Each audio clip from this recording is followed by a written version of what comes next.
Hello everyone, welcome to Brenda's Brushstrokes and Bisque painting live on March 25th. Courtney just told me and I already forgot. So it's Thursday, March 25th.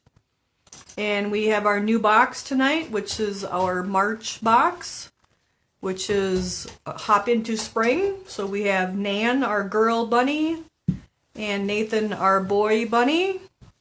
And then a few of you got Edward as an extra.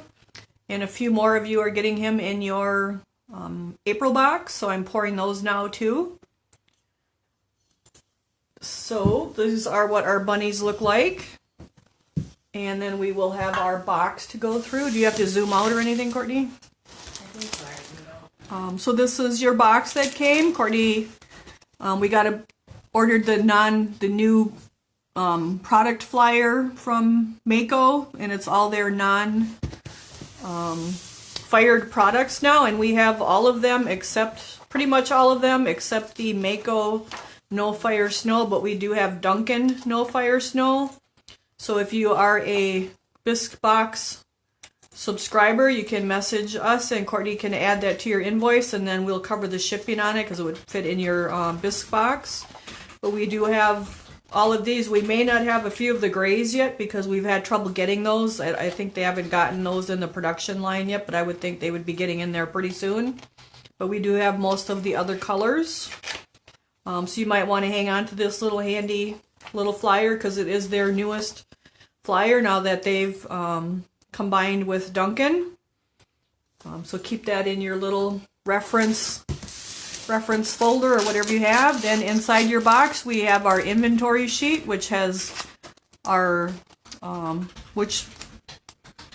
what the mold company is, Nan and Nathan, and then we have the list of the colors that we used, which you can also change out if you want. Then we also have the Clay Magic flyer with them on you can refer to. We purchased those and add those to your box as well.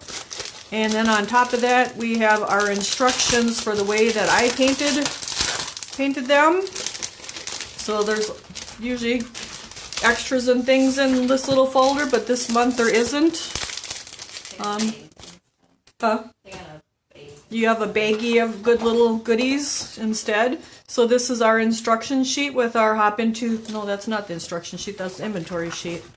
Ooh. So here's our instruction sheets with our cute little bunnies on. Courtney took a picture of them, and there are picture and there are pieces, and each one has their instruction sheets with their colors. Took quite a few colors because they're nice spring bright colors. So we will set that aside, and then you can always refer to your Mako sheet too. And if you're looking for how they did those, you can go to the Mako website, and then if you type in their mold number, they'll come up and you can go to that page, and then at the bottom of that page they usually have a PDF or a Microsoft Word document that you can download for how they were painted for their flyer. So that is how that works. And then inside your box you had a nice little bag of goodies, and then we also had our bunnies. So we'll grab those out and put this aside.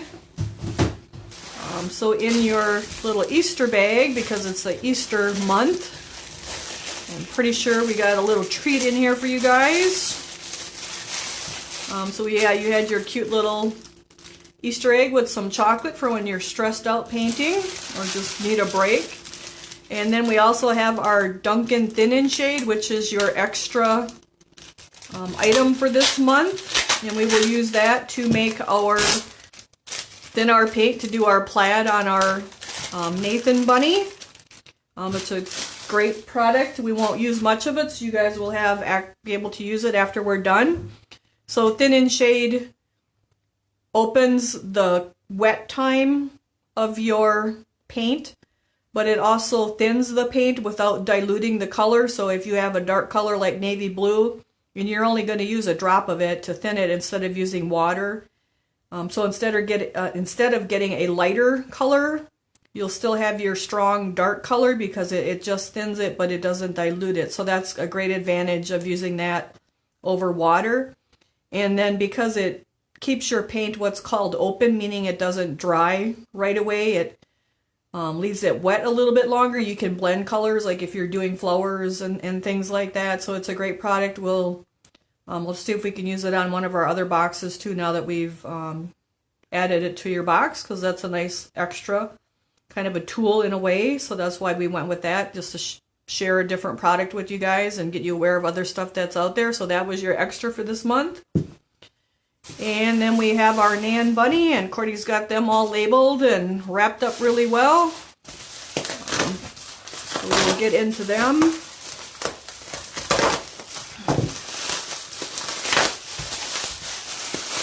So I hope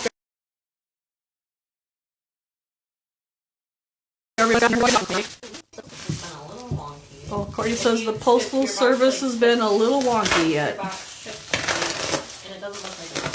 Huh? It looks like there's some permanent changes happening.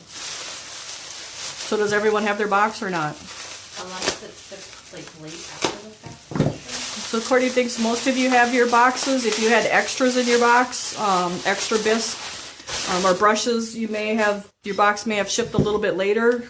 So you may not have your boxes yet, but hopefully they're arriving soon. Most of them look delivered. So it looks like Courtney says most of them look delivered. So here we have our Nan and our Nathan, our bisque pieces. So we're going to look at our instructions, and we're going to, number one is to color wash the entire bunny using a 50-50 mix of Mako medium mocha and water. And we're actually going to do that with both of them. So we'll do that at one time. And do we have a sponge, Courtney? Courtney will get us a sponge. Courtney, we're actually going to do the color washing tonight because we haven't done that in a while. So we want you guys to see that. So to color wash, I'm going to get a nylon brush. And then I have some water in here, which is kind of hard to see, but it's maybe, dump just a little bit out. Maybe 2.5, 3 capfuls. And so I'm going to take my medium mocha, which is our Mako SS234, which is a new color this month. And I'm going to add about that same amount of paint to this water, about 3 caps full. And then I'm going to take my palette knife that you guys got, I think, in your January box, and we're going to stir that up, because that way we won't break our bristles on our brushes. And if you have all 3 bunnies, this is probably enough to do all 3. You could probably go with 2 caps full of water and 2 caps full of paint, which would give you about a 50-50. And you can save this, just put it in a tightly sealed jar or container so that it doesn't dry out. And it is kind of a messy to do, so you may want to wear gloves if you have hands that you're out in the public doing teeth cleaning or doctors or anything like that, but I don't, so I'm just gonna go with the dirty hands, because I always have my hands in stuff anyway. So Courtney has a container of water here for me, and I have a sponge, and then I have my nylon brush, and I should probably put down some paper because it's gonna get paint all over. So you can base coat them with the mocha, or you can color wash them. So I'm going to put my sponge in there, water, and wring that out to get that ready. So color wash is a product that used to be available that's no longer available, and so we just kind of make our own. So I mixed it up. I have a size 8 nylon brush, and I'm just going to kind of slop that on there in about a 3x3 area. You don't want to get too big of an area so that it dries out on you. And then you take that damp sponge and you wipe across your textures. And as you can see, it just leaves the brown down into in the deeper crevice areas. And that's exactly what you want. And that will make dry brushing a little bit easier. We won't have to dry brush quite as much.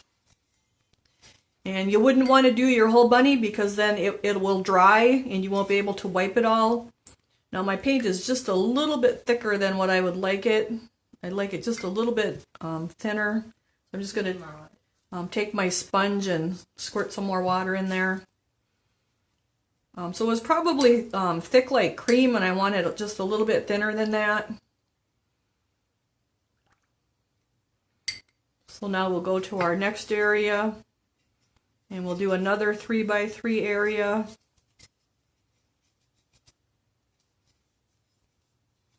And I'm just brushing it on. There's nothing fancy or technical about it. And now we'll take our sponge again and wipe it off, leaving it kind of down on the, taking it off the high areas and leaving it down in the crevices. And then you can wring your sponge out and then it'll wipe more, or you can kind of leave it however much you want to leave on it. You just want a nice coat of the mocha on there. So I'll wring my sponge out again. And now we'll just turn him around and do another, or her around, I guess, and do another 3x3 area back here. So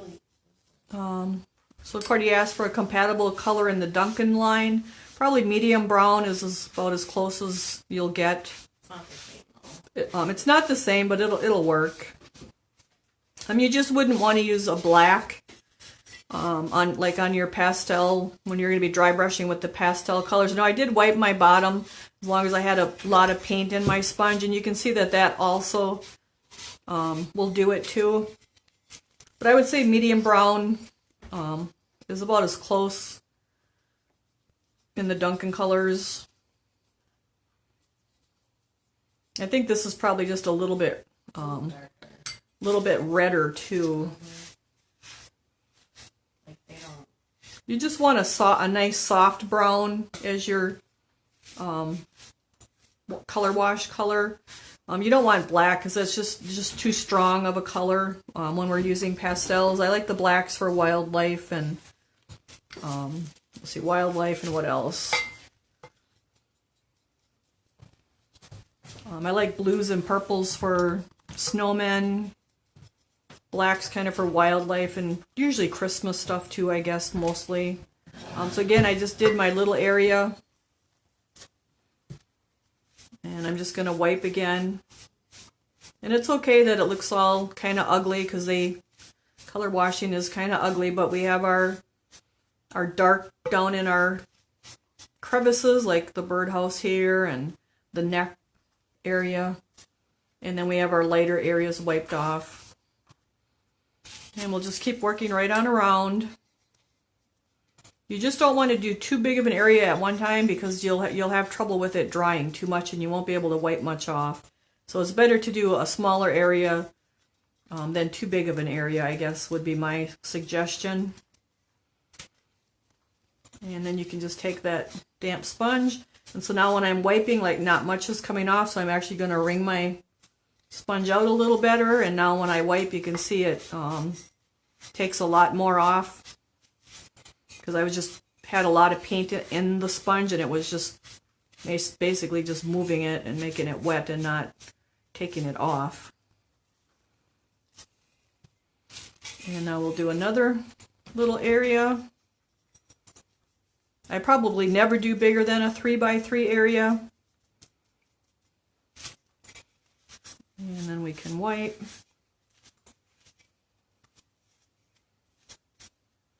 And we'll turn her around. And now I kind of do like the whole face so that it has kind of the same shade when we're wiping it. Instead of doing half of it and then the other half, so it's not different shade of brown.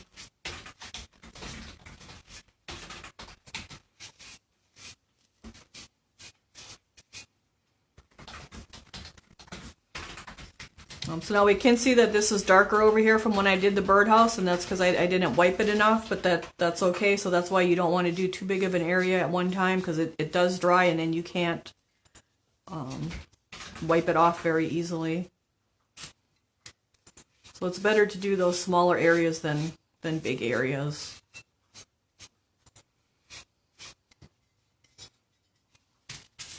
Now we'll come to the back. And you just want a nice coat on it so there's no white areas left.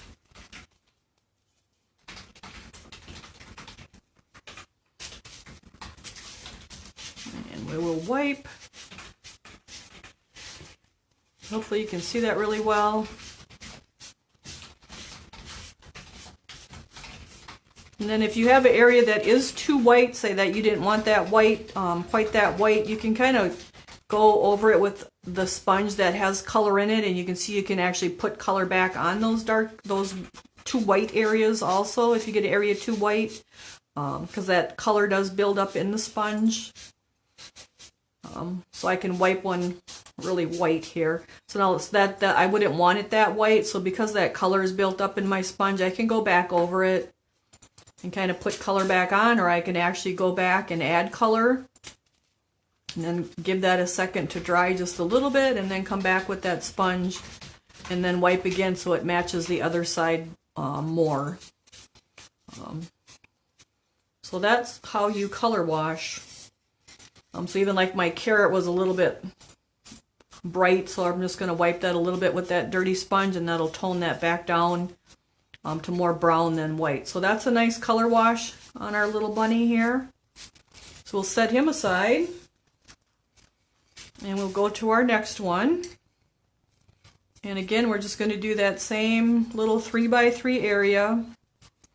A lot of times when I'm color washing, if that's what I'm doing, say I'm doing a batch of Easter stuff, I would do a whole batch, and then I like to let it dry till the next day actually, because the color, or when you get to dry brushing, the dry brush color will stick to it a lot easier than, now we're going to go ahead and start dry brushing tonight.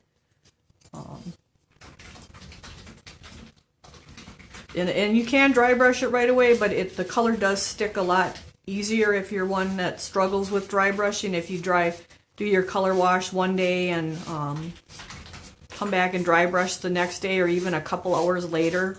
So again, I just wiped my bottom with the color that's in the sponge. That works fine. I don't need it real dark brown down there. And then I just worked my way around just like we did with the other one. Just brush that color wash on there. Do that about a 3x3 area. Take that sponge and just kind of wipe across. And then you kind of leave it down and try to leave it down in those crevices, like where the pants leg is here and where the two legs meet. But yet we're getting it off on the higher areas. And we'll just work our way around.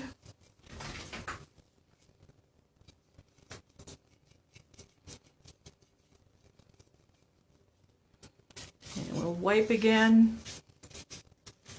So now it's not wiping off very much. So I'm actually going to wring my sponge out because there's too much paint in there. And now when I wipe, you can see how much lighter it gets by wiping with that cleaner sponge.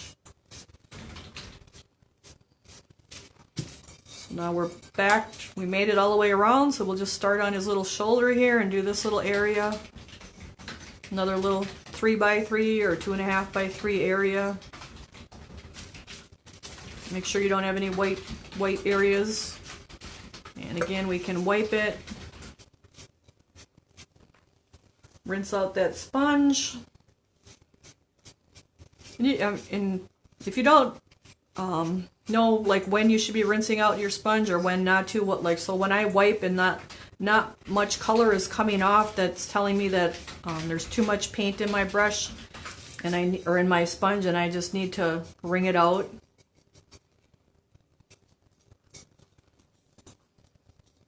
So we'll do another 3x3 area.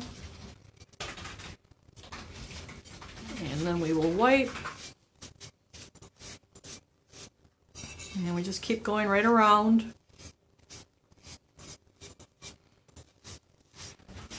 So now I'm going to wring out my sponge because I actually wiped twice with it now. And we'll go back to his little back here. And it's okay if you go over an area that you already did. Like I went over his little arm there because it seemed a little bit whiter than the rest of it. And so just add another layer of brown and just wipe it again.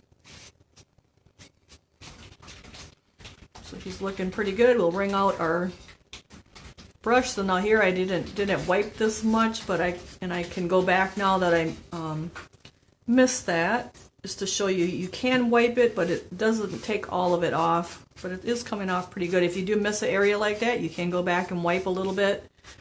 Sometimes you can't get it to wipe it all, but sometimes you can get some of it off. If you can't, it's not a big deal. It just takes a little more color when you're dry brushing to get it to cover. So you really can't mess it up. So Cordy says we got a question. Can you read it? Because I'm kind of in the middle of doing this. Do I understand correctly? The recipe for the color wash is 2 paint bottle caps of water and 2 paint bottle caps of paint. So we have a question that the recipe is 2 bottle caps of water and 2 of paint. Yes, what you can mix however much you want. Like it's just a 50-50 ratio. Usually I'll actually mix up a whole bottle of it and put the rest of it in a jar to keep it. But for this project, like 2 bottle caps of paint and 2 bottle caps of water should be plenty for you to color wash your bunnies with. How long does it keep? So we have a question, how long does it keep? It keeps until it dries out, so as long as you put it in say a baby food jar or any, I usually put mine in a pint jar or like the half pint jars. As long as they have usually like a screw-on lid that you can close it, seal it so that the air doesn't get in it to dry out, just like your paint bottles don't dry out. If you're making this little batch, you can even take one of your empty paint bottles and put it in there and just label it. And then, I mean, it lasts indefinitely as long as it doesn't dry out. It doesn't go bad. Okay, so we got him all color washed. So you can see we got them both color washed. No, she's been drying, so we'll actually start with her. But now I see I have a white spot here, so I'm just going to go back with my brush and touch that up and then wipe it again. And if you decide you want it darker, you can use that sponge that has paint in it and just wipe where you want it darker, or you can actually, I can show you, you can just paint back on there. It's not going to hurt it, and then wipe again. It's not going to hurt it at all, so don't be afraid of it. It's just that it's kind of messy. You can see I got paint running down my arm here, but that's kind of what color washing does. I usually have a towel, or like a rag type towel handy. So I'll give Courtney our dirty water. This we can save. And we'll wash out our brush. Get rid of my dirty paper here. Wipe off our counter. And I'll actually grab a paper towel and... so you can see it does stain your arm up, so you might want to wear gloves. I got really dry hands today because I worked with pouring clay slip yesterday all day and this morning and taking molds apart, so my hands are really dry. So that's why they look a little gross too. So Cordy brought me a wet one to wipe with. But it doesn't stain as bad as the black does, but the brown kind of stains you up a little bit too. But I'm always getting in stuff, so I'm always stained up. It doesn't matter. Alright, so we have our bunnies all color washed. So we have number 1 on both of them done. So we started with Nan, so that's who we are going to start with our painting. So we're going to dry brush. So we're going to dry brush our fur charcoal. And we may go back and forth on both of them for that part of it even. I do like to do that. That way they're both getting done kind of at the same time. And then they kind of use the same colors for their fur anyway. So we have our charcoal, which is OS 475 charcoal. And then I use aluminum foil instead of a tile. That way I can just roll that up and throw it out. So we'll get a nice pile of charcoal. And so when I look at my bunnies, I kind of just want to start with, that's kind of the lower area. I could also have started with the shirt, but we're going to start with the fur. And so we may use a little brush in little areas, but pretty much we can go with a bigger brush. We don't want to go with a big size 10. That's a little too overkill. So I'm probably going to go with, I kind of like my 5s and my 8s. So I have a 5 here, and it's just a flat boar bristle brush, or hog bristle. A round one works fine too. And you don't want to wash these brushes out before you start dry brushing unless they're brand new, and you would have wanted to have done that beforehand so that they can be dry. So you do start with a dry brush, and we are going to just dip onto the edge of our paint, and maybe Courtney wants to zoom in a little bit for us, so we'll let her do that and get us in the right spot here.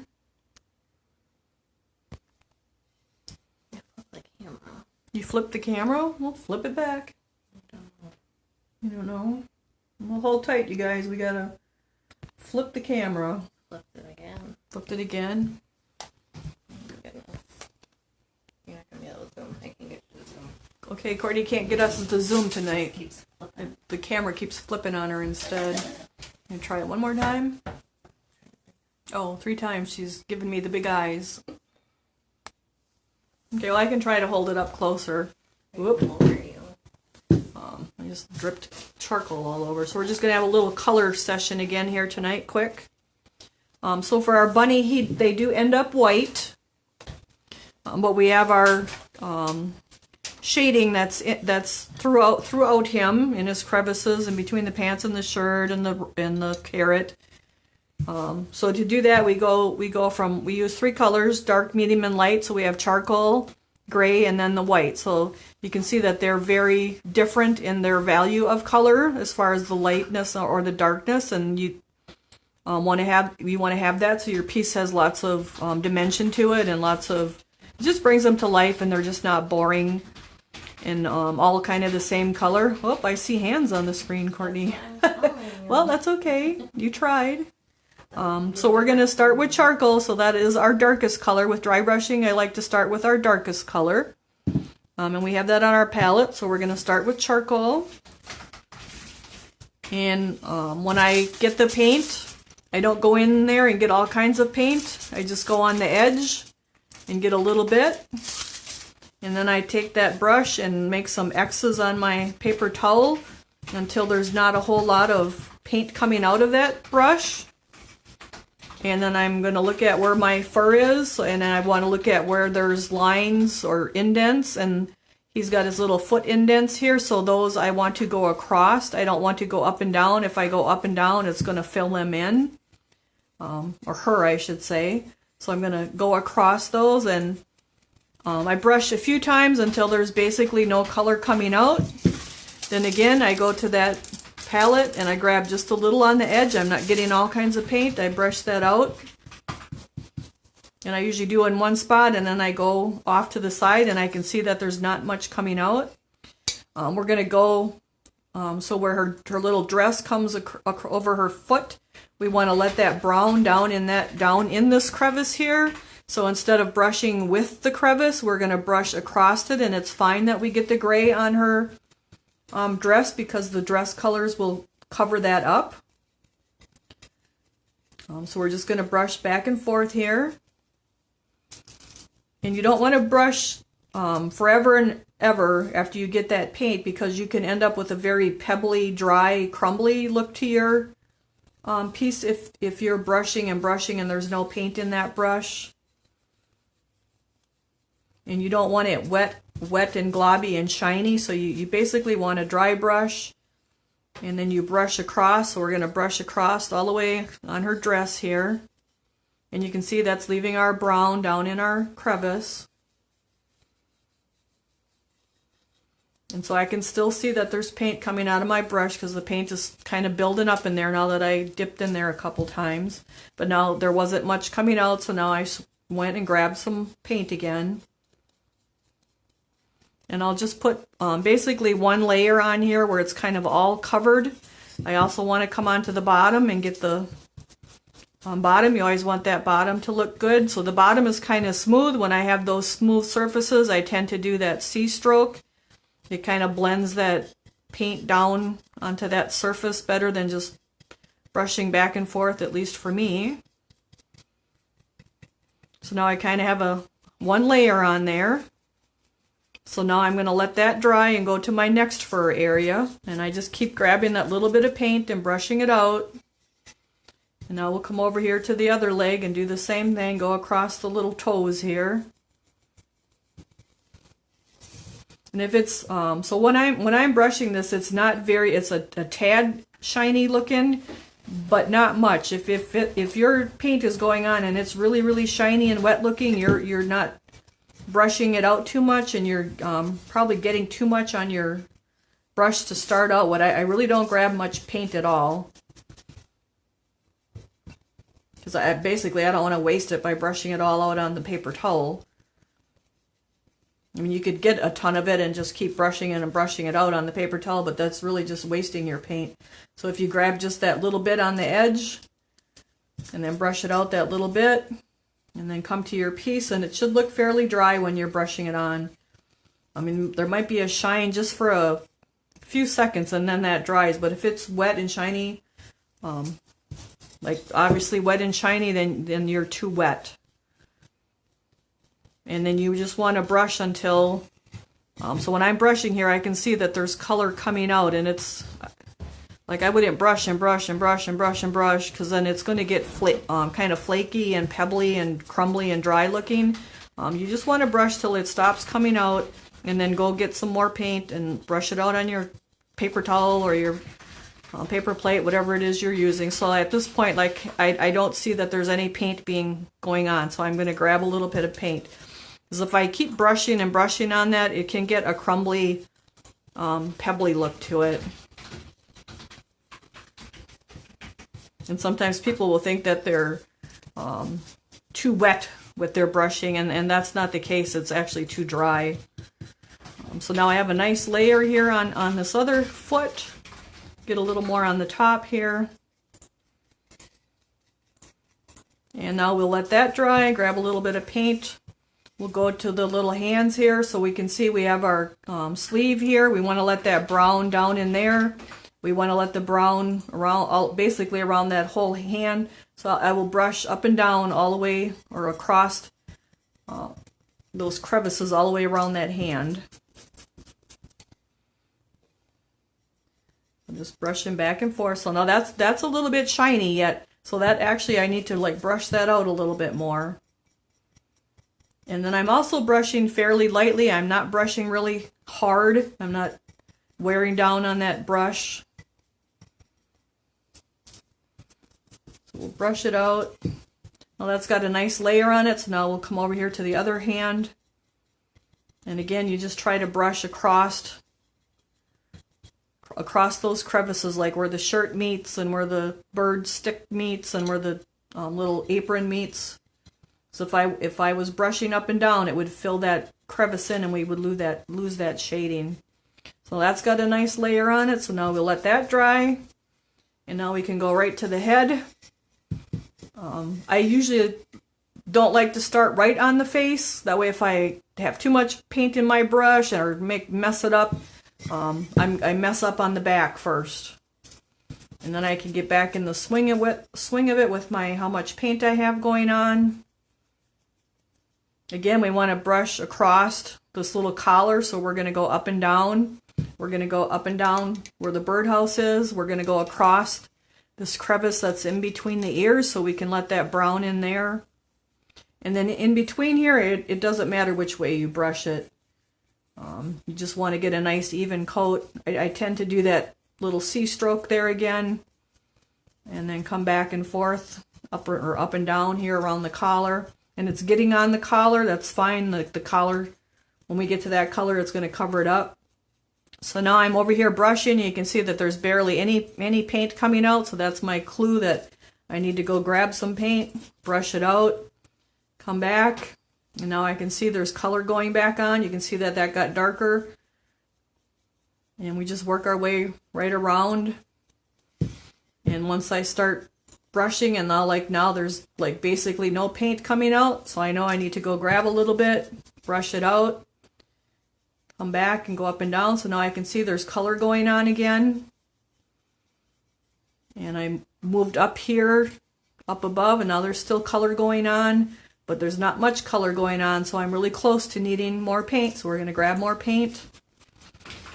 And again, we'll just work our way. So we have our little mouth here, so we're going to actually go across that instead of going up and down. So you can see that paint is going on. So I can keep brushing as long as I can see that that color is getting darker and that paint is going on, I can brush. But now there's like, it's not really doing much, so I know that I need to grab some paint. So Courtney says we got a question. What's the question? Bonnie used to paint 30 years ago and stopped. She still has greenware.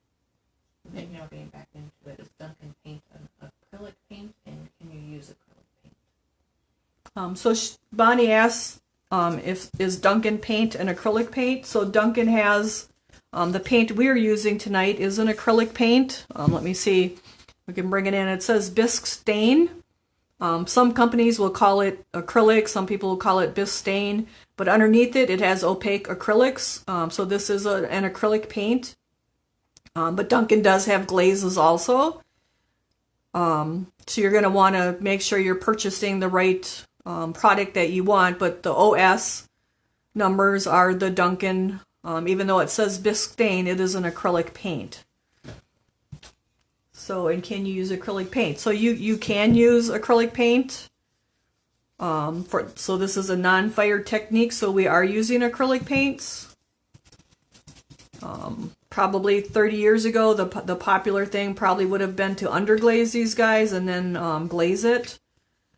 But not very many people underglaze much anymore. Like the dry brushing has really become more popular.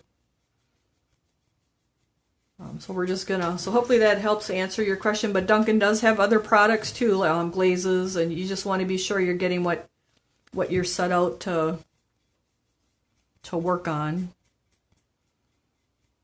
So Courtney's what? It keeps focusing. So now we worked our way all the way around basically on the head, so now we're gonna move up to our ears here, and I'm just going to brush really lightly. You can see it's going on real light, and we'll brush a few times until it seems like there's no paint coming out or not much paint coming out, which is right about now. So I'm brushing, you can see there's not a whole lot of paint coming out, so that tells me I need to grab that charcoal and come back. You just want lots of light thin layers of your paint to go on when you're dry brushing. You don't want a big gob of it to go on at one time. All those light layers and building that up is what gives your piece a lot of dimension to it. So now that's really wet and shiny right there for a few seconds. So my brush is too wet. I got to brush that out. That's too much paint going on at one time. Unless you're wet brushing and that's what you want it to do. But we're actually dry brushing here today, so we're just going to work our way around. So now again, I'm brushing and there's hardly anything coming out, so I just go and get that little bit of paint, brush it out, and come back. Grab a little bit, brush it out.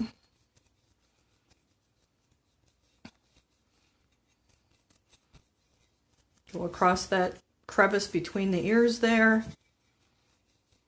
So if you notice, I haven't gone back down here. I'm only working up here. We're letting that dry, and we're just gonna work right around our ears now because we kind of did the head part. And that helps if you kind of have a plan when you're doing it. Like I kind of started from the bottom, did one foot, did the other foot, did one hand, then the other hand, started on the face, worked around. That way you know what areas are dry, so when I finish these ears, I know I can come back to this first foot where I started, because that's going to be the driest. So now that was way too much paint. I got to brush that out. So when you have it go on really a lot like that, and it's wet and shiny, that's too much paint in your brush for dry brushing. So we're just going to work our way back and forth in these ears and build that up a little bit. And you don't try to do it all in one coat. You want to do those 3 or 4 times around. It all depends how much it takes. So we'll just keep working our way around our little ears here. Get in them.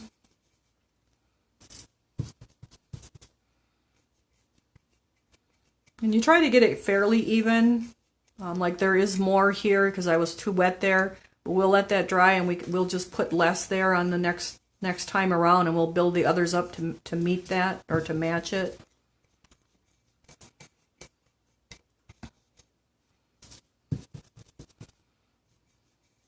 So Easter's sneaking in here pretty quick, you guys. We have seen a few posts of bunnies painted, and there you guys are looking really good. So that's really wet there. That's too much paint again. So I got to brush that out some more on my paper towel, and then I can come back. Your stepping stones are looking great that you guys have been posting. That's awesome that you guys are sharing your pictures. Okay, so now we pretty much have a nice even coat on our head and our ears. So now I would actually go back to his feet, but I think we're actually going to let him dry. And we're going to go to our boy bunny, and I'm going to flip my paper towel over here so I can see how much paint is coming out of that brush when I'm brushing it.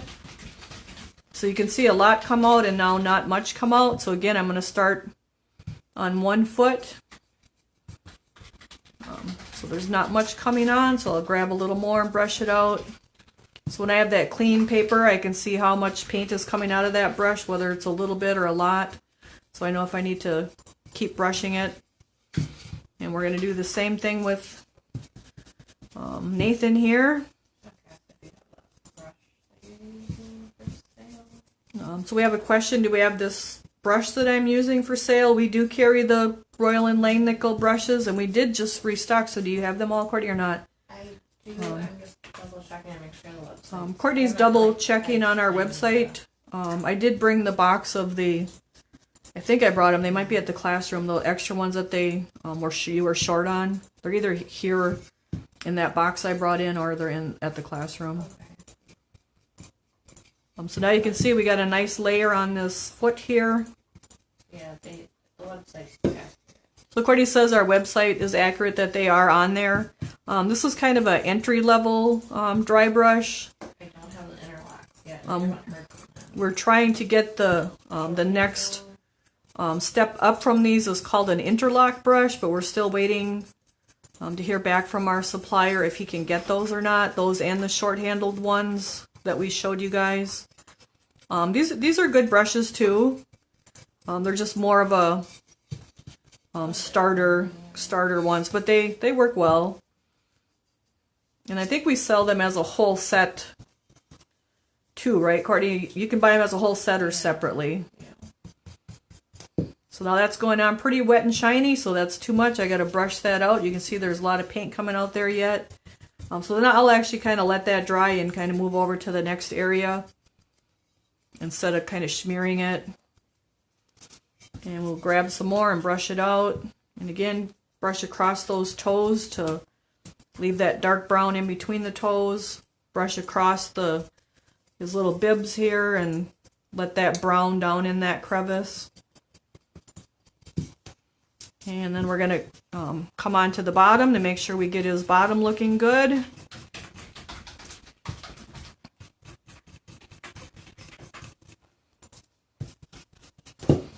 So we don't have much bisque on our website. I don't even know if there's any on there right now because I'm having a hard time keeping up with pouring and firing bisque. So right now there is no bisque on our webpage. Only supplies. But if you are a bisque boxer, Courtney is working on a tab on there, right? That you're under Brenda's bisque box. There's a tab. What do you have it called? Extra bisque. Here. Oh boy! So if you go to Brenda's brushstrokesandbisque.com, if you are a subscriber, she is making more of a catalog on there that you can subscribe or you can add bisque to your box by looking at the pictures she's been posting. She kind of worked on that all week this week. So we're kind of focusing on our bisque box users so that they're getting what they want. So you can add bisque to your boxes, and you do that by messaging us, and she'll add it to your invoice, and then as long as it fits in your box, we'll cover the shipping on it. It's hard when you put it in the comments to keep track of them. They kind of get lost, but if you just message us she can add it to your invoice then on the 1st, and then you can just pay for it. And as long as it fits in the box, we cover the shipping. If you find so much that you need a second or third box, we'll actually cover. Flat rate. It goes into a flat rate box of $9.99, which we end up covering some of the shipping on it. It's not actually. They don't fix it.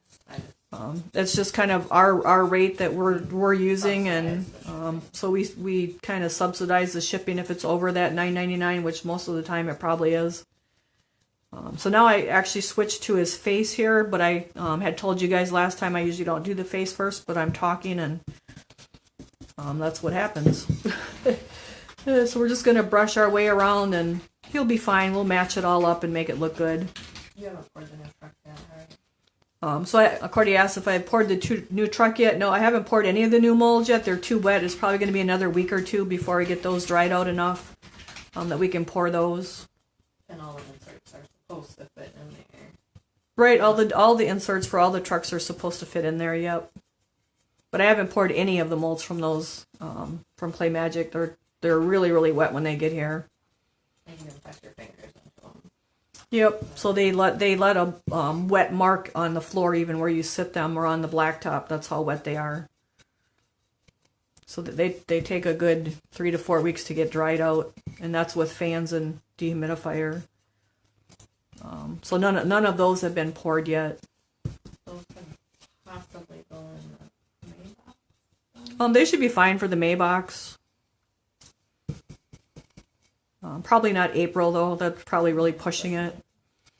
Because if you pour wet molds and you get them wetter, that softens the plaster even more, and then you start to lose the plaster, and you start losing your detail on your pieces, your actual pieces you're pouring, and then the molds wear out a lot faster. So we don't want to pour them before they're ready to be poured.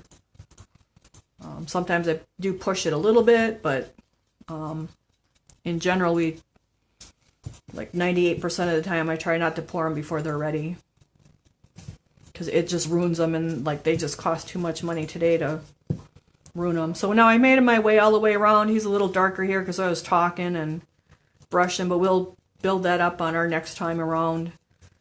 So now we can move up to our ears and get our ears nice and charcoaled.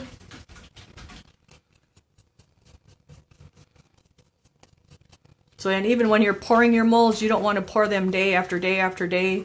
You want to give them breaks in between so that they can dry out, because if you just pour every day for like 15, 20 days, you're going to have wet molds, and it just makes the plaster soft, and they start letting loose that plaster, and you start getting less detail in your molds because it's coming out with every time you pour it. And it does that even when they're even if you pour them once or twice a month, over time they still wear out. So we're just moved on to our ears. We're just brushing back and forth here.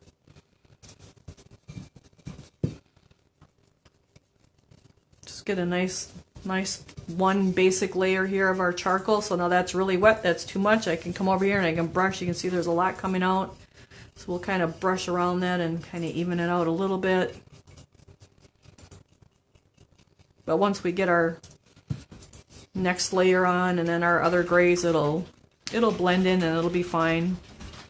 And if you like totally get too much on there, you can actually go back, let it dry, take your mocha, and I would probably take the straight mocha and just paint it over that area. Say you got this spot right here was completely too wet, it was just solid gray. I would just leave it dry and then go back and take your mocha and just go with straight mocha. Paint it on there and then let it dry, and then you can dry brush, just kind of start over. So now my charcoal's almost off my palette there, so we're going to need some more. So we have again our charcoal OS 475 charcoal. And we'll get a little bit. I'm going to turn my paper towel so I got some white areas so I know where how clean this brush is or how wet it is. So now this ear is a lot darker than this ear up here, so we're going to kind of darken that one up a little bit just so they're kind of even. And I'll actually come back around even, because the back's a little bit lighter too. So now he's got pretty much a good layer on him all the way around, but you can, so if you're wondering, well, how much more do I need? So when I look at this piece, I can basically see through my gray in most places and see my brown. So I need more charcoal. What I basically want when I'm doing it is about 90% of my mocha covered up and maybe only 10% of the mocha left, which is basically down in my crevices, where the clothing meets, under his chin, in between his nose here, around his eyes. But most of it is going to be covered up with our mocha. So I would say about a 10% of the mocha left and 90% of it will be in gray. So if you're wondering like, well, is this enough gray? No, this isn't enough gray because we can see through this gray. There's not much gray here. It's really blotchy, but it's just our first layer. So we need more. I'll get a little more on this ear here. And now we can go back to our other one. And now she's dried a little bit. So we're just gonna start back on one foot. Brush that out so we don't get too much. You just want to keep doing what you were doing and just build that color up. We'll do another light layer like we just did. And we just keep brushing back and forth, and because we left that dry, now that color is going on there really, really nice. It's like you can see how much darker this is already than this one. So just by letting that dry that little bit and working on the other one, that really helps for your color to go on instead of just keep working on that same gray color on the same areas, because it kind of just smears it and like really don't stick to the piece if it gets too wet. I think you actually kind of like brush it right off. But now that has stuck really nice to that. You can see that's a lot lighter than this one. So now we got a nice another layer on there. And now we'll brush this out really good, and we'll come over here and do this one. And you can see again that's going on there really, really nice. It just sticks right to it. Again, brushing back and forth across those crevices. Grabbing a little more, brushing it out, getting it on the bottom. So I'm actually not doing the whole bottom. I'm kind of looking where the feet end. So it's kind of would be through here. You kind of put your imaginary line. Here's our little apron, so that'll have the apron color. Here's the dress, so that'll have the dress color. So I didn't do the whole bottom in the gray. I kind of put the gray just where the bunny fur area is. So we're just going to keep building this up. Get one nice layer on it. So now you can see we're kind of getting where we got that brown in those crevices, and we're getting the rest of the fur covered up pretty good here.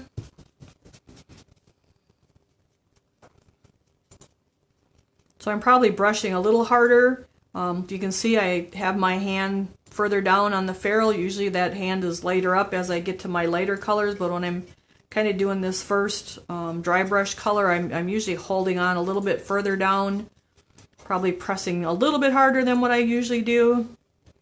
So we have a nice layer on there, so I can like compare him to the other ones. You can see we went from our first layer now to our second layer. And it's not a lot at a time, it's a little at a time, and it just builds up. So again, now we're going to go to our hands and brush back and forth here across. And they're just little spots, so that goes really quick. So now that's getting kind of shiny right there, so that's too wet. I need to let that dry. We'll have to come back and build up that gray on there, that charcoal. And we'll come back to our head here and kind of build up our charcoal again. Brush across that neckline, across the birdhouse here.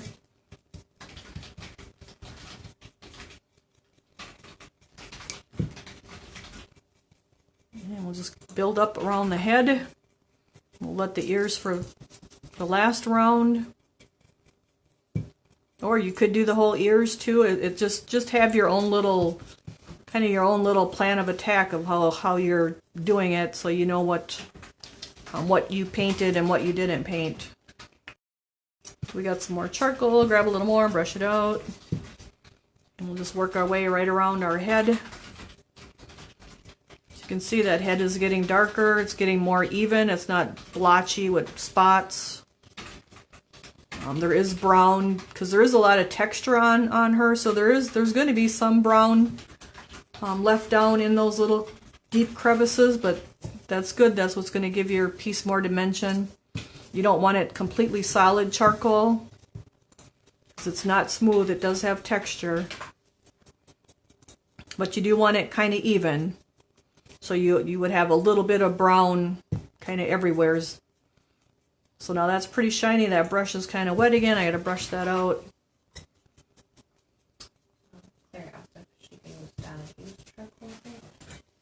So we have a question, can you use Donahue's charcoal? I'm not sure what shade of charcoal it is, but as long as you have a dark and a medium, so this charcoal is dark, and then our gray is medium or light, and then our white is our bright color. So as long as you have 3 shades, dark, medium, and light, it's even darker than ash. It's darker than the ash. You could lighten it up a little bit. Is it darker than the charcoal? Here. Oh, it's really dark. Yeah, it's almost a black. I'd probably put a little pile of the Donna's charcoal on your palette and add maybe a drop of white to it and just lighten it up just a little bit. The grays are a problem. Yep, grays are a problem for stock right now. We've ordered them like 3 times and we haven't been able to get them yet. So, I'm low on regular gray and I'm out of charcoal. Hopefully the next time we order, they've caught up with production. I guess I'm guessing that's one of the colors either they can't get the supplies to make it, or it's on the list to get made. You know, they're still out. All 3. So Courtney said all 3 of the Duncan Grays are out of stock, but you can use the Doc Holiday or the Mako. You just want a dark, a medium, and a light, and then your white. And you don't even have to make your bunnies white. You can have gray bunnies, you can have brown bunnies, whatever it is you want. There's no rule that says you have to paint your boxes exactly the way I painted them. Okay, so we worked our way all the way around our little head here, and you can see it's looking pretty even. There's a little brown there, kind of a lot yet. So it'll take another layer, but you can see there's a big difference from the head to the ears. So now we'll go on to the ears. Just so you have a dark, a medium, and light, and even if you only have that charcoal color, you can make yourself a little pile of the charcoal, add a drop of white to it, and then you can make yourself another pile of charcoal and add a little more white to that pile to get your medium color. You just want to make sure you mix enough to get your bunnies done, because it will be hard to match that color that you made if you have to remix it. So we're working on our ears and getting those better coverage here. Still always going across those crevices. You want to make sure you get down in the front of those, or the sides of those ears. I kind of tend to forget to do that.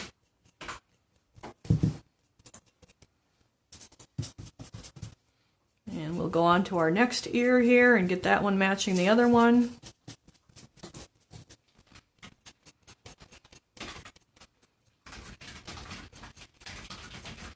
So we'll just keep building that up. So you can see he's looking a little bit shiny, so I actually need to quit and move on to the next area because I got a little too much paint in that brush.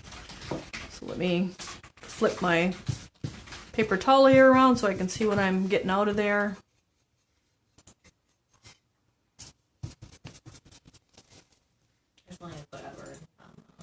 So Courtney didn't get Edward up yet. She's actually was working on the bisque for you guys, but she does have it, so hopefully she can get that up tomorrow. It will be on the Brenda's Brushstrokes and Bisque, and then under .com, and then it'll be under the resources tab. But hopefully she'll get that up in the next day or two for you. So now we're back to the front of his ear, and we're just going to kind of build this color up here a little bit.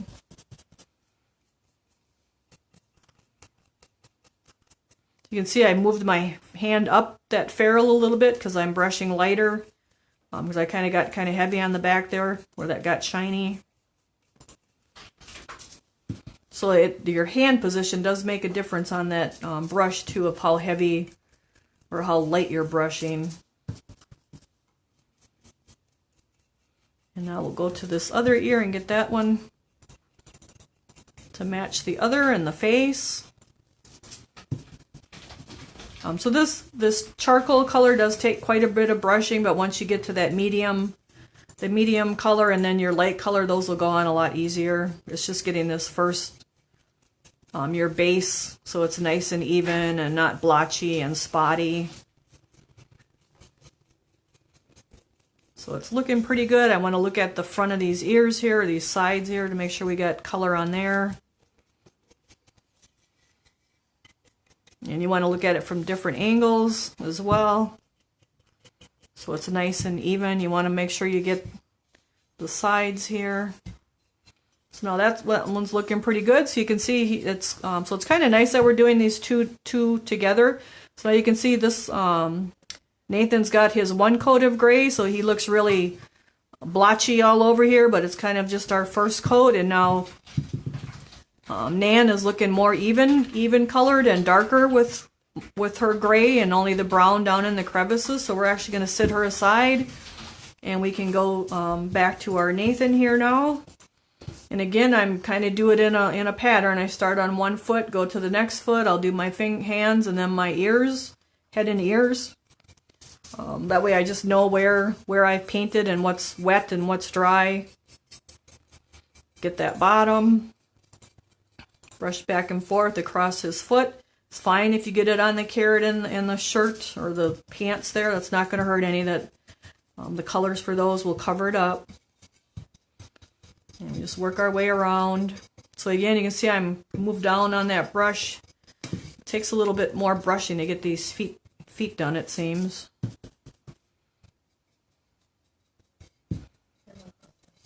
Cordy said they look ugly. Well, believe it or not, this is what they're going to look like. Cordy says they're homely. Poor bunnies. In their current state. Not when they're done. So yeah, I mean, sometimes things get ugly before they get better.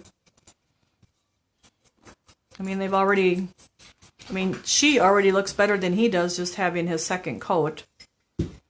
So it takes a little bit of patience. It's not a fast process. They're not beautiful right away. So we got a nice layer on that foot. So now we're going to come over here to the other foot. Keep grabbing that little bit of paint. You can see he's dried while we were working on the girl. So now his paint is actually, the second coat's going on real nice too. Instead of trying to just go right from your first coat to your second coat, that's just really nice if that can dry in between a little bit. So now I have my little more charcoal here. So what else has been going on? I took molds to the storage unit yesterday, brought molds home from the storage unit yesterday. Mushrooms, frogs, what else? Truck inserts, mostly stuff that's orders. People that have been requesting to see things. What else? The witch's shoe. We had to order for the witch's shoe to get that done. Was quite a bit of stuff actually. So we have both little feet done here. So now we can go to our hands, and I'll just brush those. That just goes really quick on our hands. So I poured that stuff, and then I poured our your box as well, our fairies and fairy houses. So now that's way too wet. That's too much paint at one time. So hopefully you can see that. That's just a big old gob of paint, and you don't want that. So I got to brush that out. So you can see a lot of paint's coming out of that brush. I had too much. So that's why I don't like to start on the face, because then I would have that big gob there. So now we're on the side, so it's okay. We'll We'll kind of build up the rest of it to kind of cover that up. And it may take the third coat to do that. We won't get it all covered up here on this second coat. So we're just going to brush lightly back and forth. You can see I kind of worked that into there now. It's a lot more even, but there's still a blotch right there, but we'll get that when we get the next coat. So you want to make sure you brush out that brush when you grab that paint, and don't grab too much paint. Like, you really don't want to go in there and get that whole brush end full of wet paint. You're just getting a little bit on the tips of it.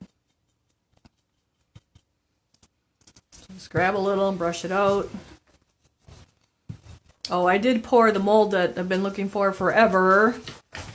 So maybe I'll post a picture of that. I didn't take it out of the mold yet because it's a little bit bigger of a piece. And it was kind of late when I finished last night. And that was one of the last ones because it was kind of an extra. I'll probably leave it till tomorrow morning. So some molds you can open depending upon the size or the mold, or if it's a delicate piece. Sometimes you can open them in a few hours. Sometimes you can open them in 24 hours. The bigger ones, which is...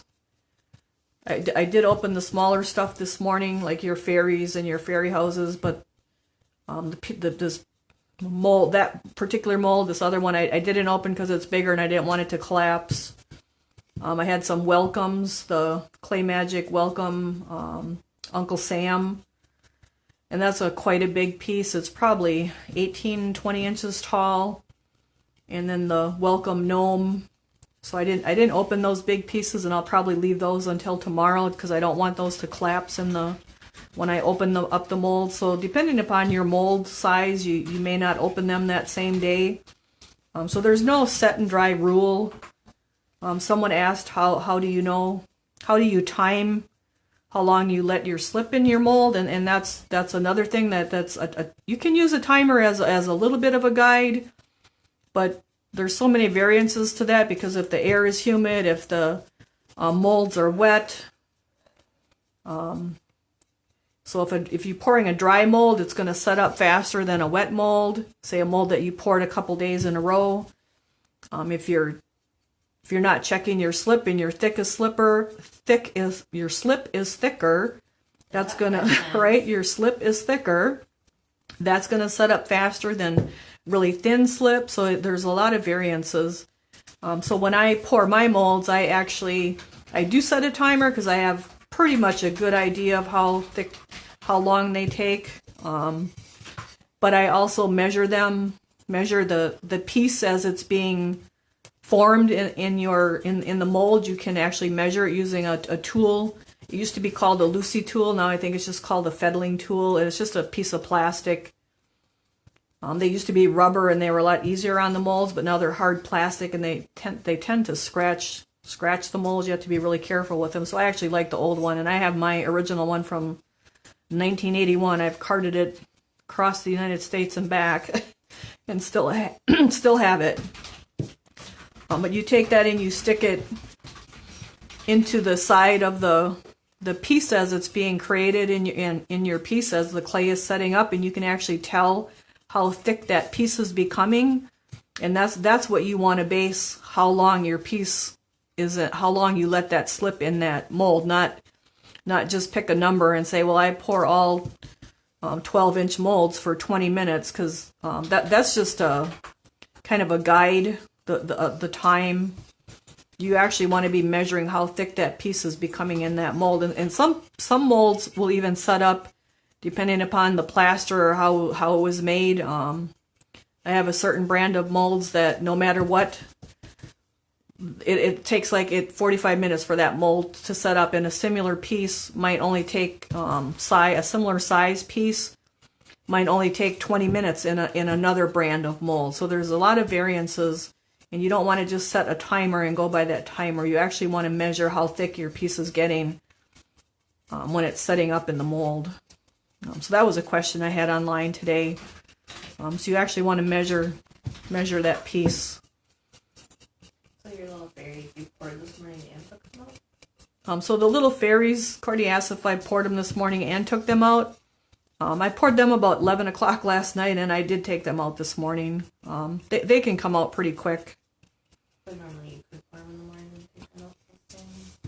So she asked if I could pour them in the morning and take them out the same day. The little fairies I usually do, like the little fairies that are coming in your next box, I usually pour them in the morning and take them out in the evening.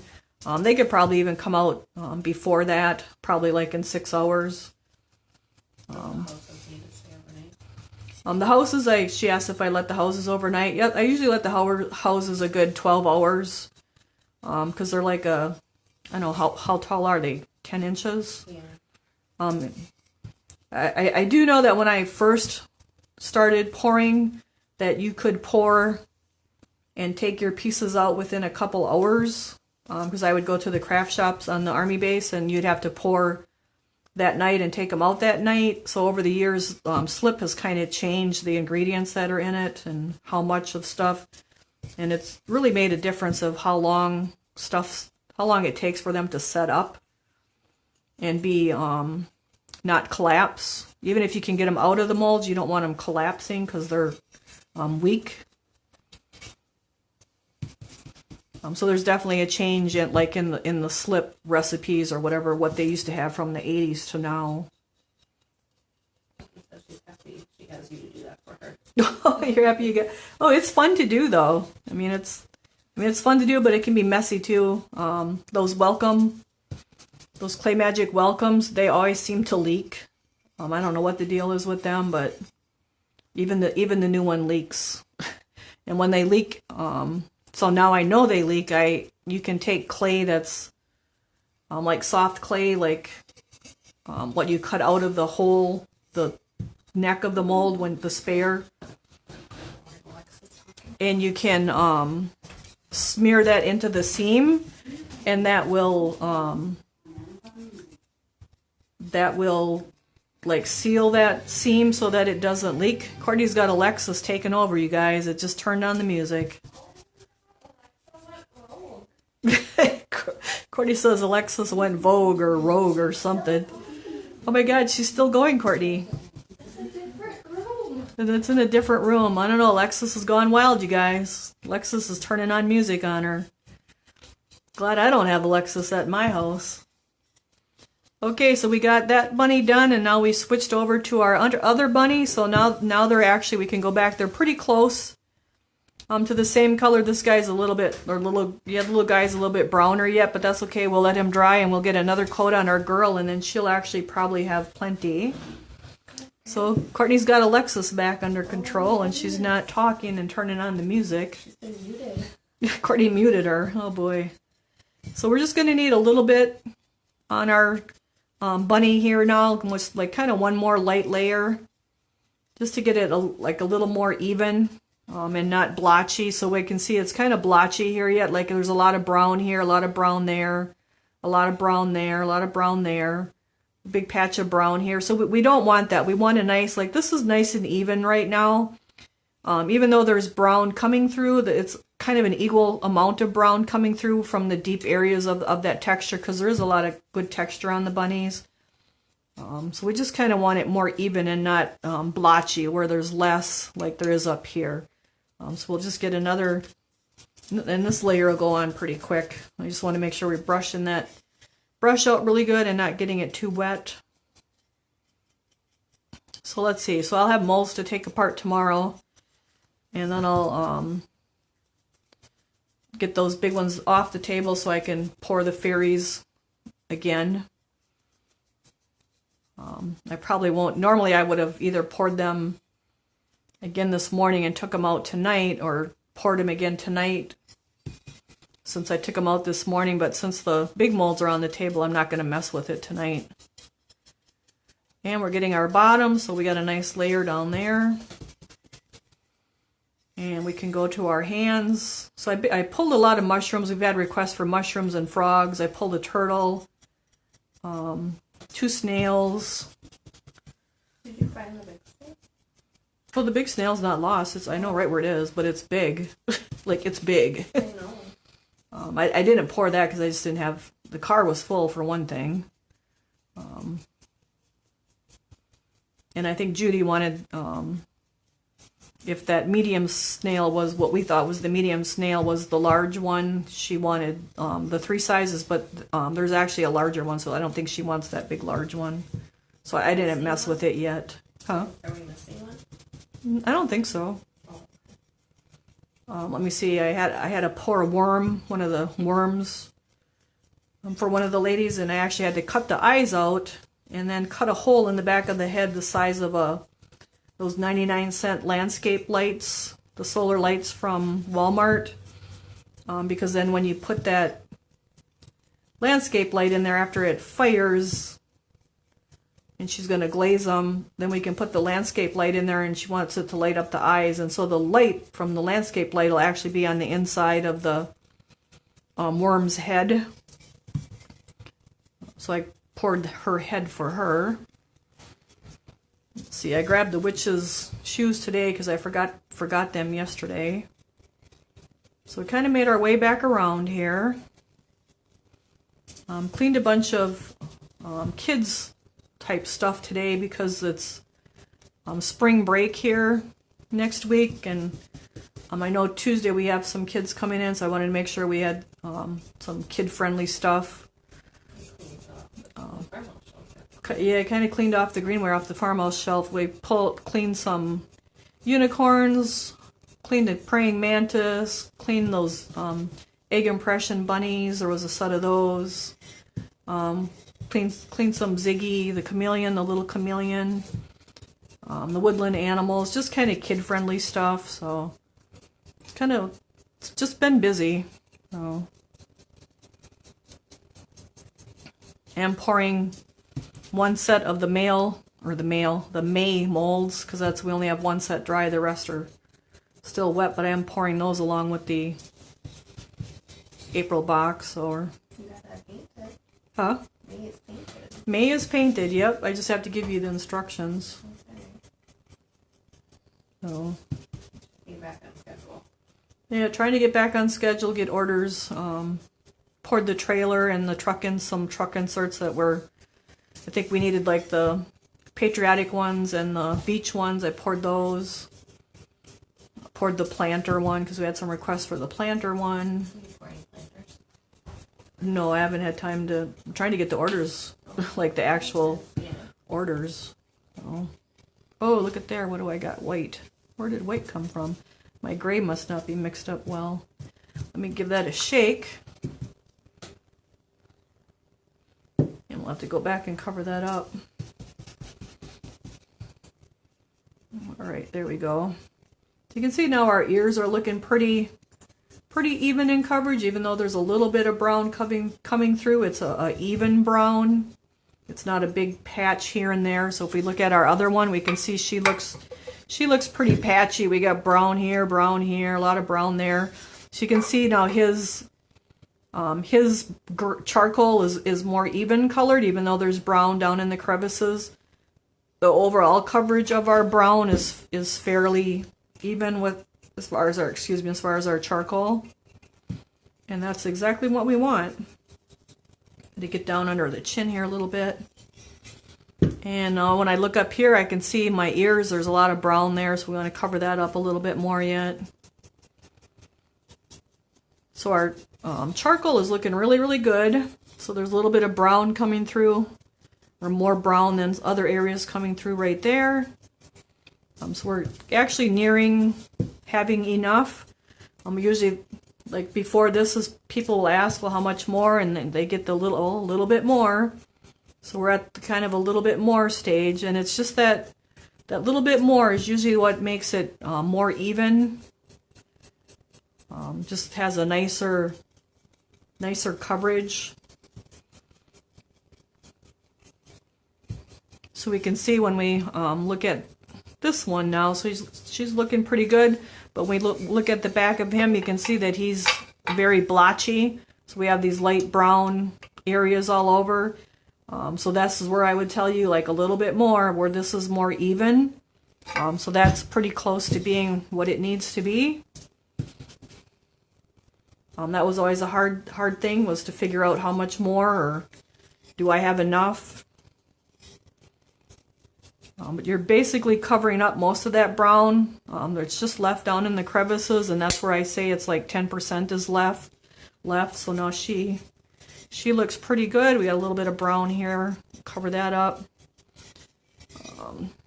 This one's a little bit light too on the bottom here. So she's looking pretty good. So we can compare him to her again. You can see he's looking blotchy and spotty, and she looks fairly even. So that's where we want to be. So she's good. And now we'll get a little bit more onto him. Now, how are we doing on time? 8:21. Oh, 8:21. So we'll probably finish with our charcoal here tonight. This just takes the longest getting this layer on. The next two will go pretty quick. So we're just going to build up that charcoal a little bit more so it's nice and even and not spotty or blotchy, looking like they got the like a red rash and it's white here and red there. We just want a nice even coat of our charcoal. Like you can see a lot of brown in there. There's brown there. There's a brown patch there. Brown patch here. So we just want to get that charcoal on there nice and even, but yet letting the brown down in those crevices.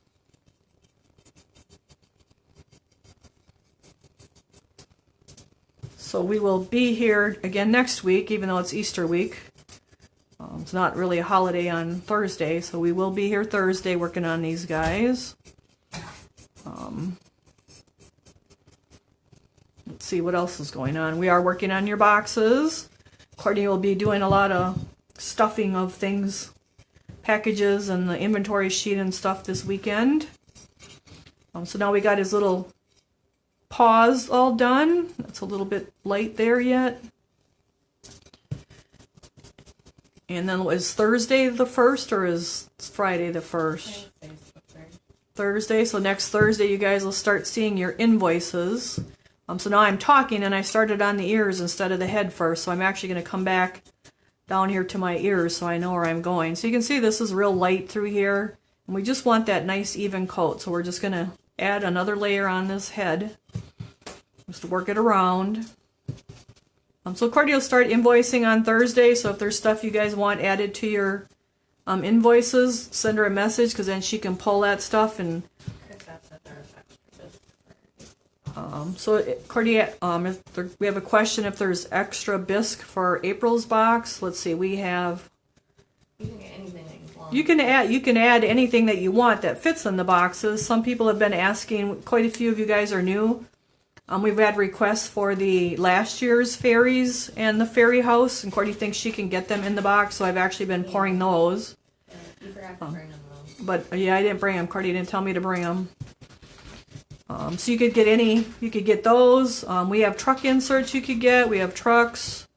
And any bisque that you think you want. We have all those inserts, the Donna's inserts. I think I showed you guys those last week, or didn't we show it to them? Yeah, you did.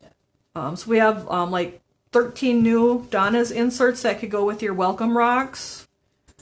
We have the mail, I think it's the mailbox basket that can go with the Donna's inserts that might fit in your box. Courtney's gonna she's been working on that, so she's gonna work in progress. She's gonna share the link, but it's not complete. It's a work in progress. But if there's something you think you want, say Easter eggs or I don't know, whatever, little bunnies, you can just message her and then she'll take care of you guys and show you pictures or whatever. But the .com for this brushstrokesandbisque.com, that extra bisque tab, she's working on that to get pictures on there. But there are quite a few. I know she's got the inserts on there because we got the Valentine's Day, we got St. Patrick's Day, we got the Easter Bunny one, we got a graduation one, we got the ghosts, we got a spring mailbox with daffodils. She has those pictures on there, so you can actually look at them and tell her what you want. We have the hunting lodge one, the pansies, the magnolia, and those guys she's also doing the sale that you guys had with the welcome rock before, the 6 for $20, so you could get any of those that we had before, or you could add some of the new ones. And I have been pouring them, so I have a head start on those. But the sooner you can tell her that what you want, then the sooner I can get it poured so we can ship the boxes sooner instead of late. With the extra bisque in it, we're getting caught up. But if we know ahead of time what you want, I can pour it this weekend or early in the week instead of waiting until the 1st and then trying to get it dried and fired. So there's quite a bit. We probably have we had about 13 of those inserts before for the rock, and now we have another 13. So pretty much all the holidays there's a ghost one. She couldn't find the Santa one, but we'll probably just go ahead and order that one. And you should get the dragonfly too. Oh, and the dragonfly one. So there's probably another 6 we kind of like that we'll end up getting. So, but there are quite a few holidays added. The Cupid one's actually quite cute. And then the St. Patrick's, it's a bear with the pot of gold. He's cute too. You'll have to paint them up because the stock photo ain't cute. Yeah, Cordy said the stock photo ain't cute. So I'm just working my way around. I still got a few light brown spots here on my ears. I want to just even that out a little more.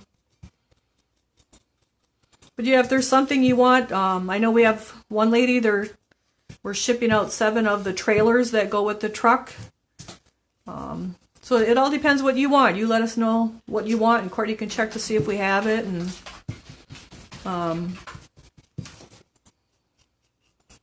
hopefully add it to your invoice, and we'll add it to your box, and it fits, and we cover the shipping on it. So that's a super deal.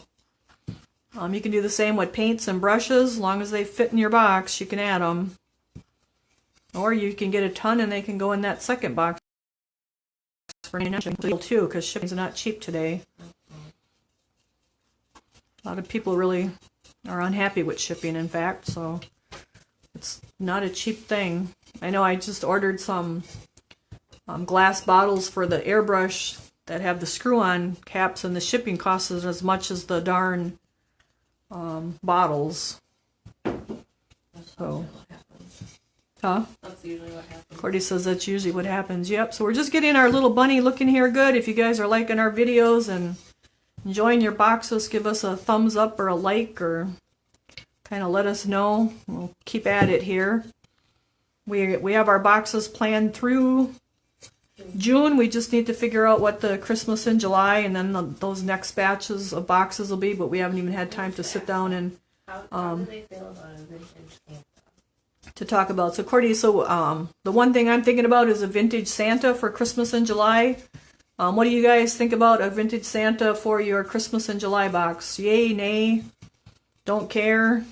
Let us know what you're thinking. I've kind of been looking at 2 different ones. I don't like either. Cordy doesn't like either of them, so you guys will have to let us know if you think a vintage Santa would be good or not. I think he's 10 inches tall. One is waving and one has a reindeer. So, and if you don't want something like that, you want reindeer, or you want something totally different that's Christmassy. So July, we do Christmas in July, so maybe you want a snowman that's Christmassy. I don't know, penguins that are Christmassy. There's tons of things we could pick. But it's kind of seemed like Santas are in, and the vintage Santas, so that's kind of the direction I was going. But give us some comments and let us know what you want in your Christmas in July box. Alright, so we can look at these guys, and I'll look at that. They're looking pretty even. So that's what you want to look at. I can't really see my brown through my charcoal. I'm only in a few spots where the texture is really deep. I see my brown in my crevices and my where things meet. So you can see it's got a nice even coverage. And that's kind of what you're looking for. You don't want to be able to see through your charcoal very much. And you want it a nice even coverage. You're going to see through it here where the crevices are, where it goes from deeper, so slightly deep to deeper. It's going to be less to more. So that's fine. It's just in those main areas you don't want to be seeing through your charcoal. You want a nice even coverage on all those big areas. So that's what I'm looking at when someone asks me how much more.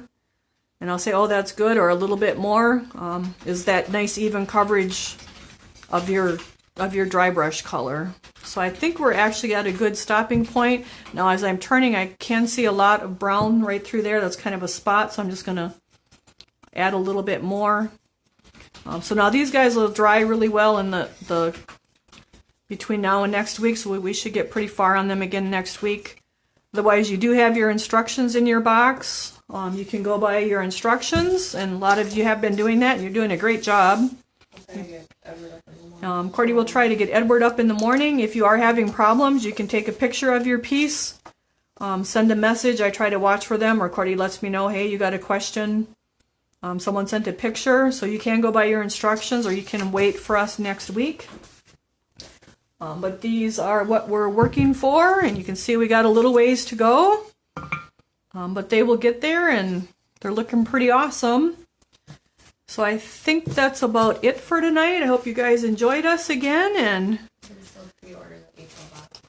you can still pre-order the April box. I think Cordy's got that on brendasbrushstrokesandbits.com. If you're not a subscriber, we do have some one-time purchase boxes yet available. Otherwise, I'll probably post some pictures of those mushrooms and things I poured just for the heck of it to let you guys see them, and some of you are local, so otherwise I would say have a great week. Let us know if you think Vintage Santas is good or bad for Christmas in July. Oh, they want to see pictures. Okay. Well, we could maybe do that. We'll have to see. Yeah.